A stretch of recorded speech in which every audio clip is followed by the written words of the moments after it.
Setinli uçakçıların bilinmeliklere, telgeye bilgelikleri. Anlık. Bilbitlerin, görbitlerin, sihirli gergeklere. Setini ıyga, cız oğut, bir muhunet, tımni tühe, örü sorar durar. Setini ıyga, bay bayına ıyga. Bayına yıkamız, hatırktağı, gınıha bağı sirge, biri köme. Alas alas sayı, kölege muhlı bağı tular. Saka kiri tul bararıdır, hayata da ağır ağır. Bayınetten kordular evet, kulağım rağı tutustakan, balık gönül kadar evet. Ol evdir.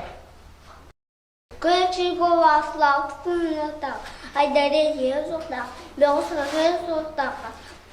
Ona munka bütüyde, bay bayına gah baktana vıt. Balık sırt, balıktı bararıcan, hallarını keten kör. Balıkta güne, elbek balığı tutuğun sırt. Ağız tımlı güne, kıra balık gelir onunla. Sahı ıyıtta su gelir, elbek balık gelir. Erge kıçağı diye ayağa tıkır.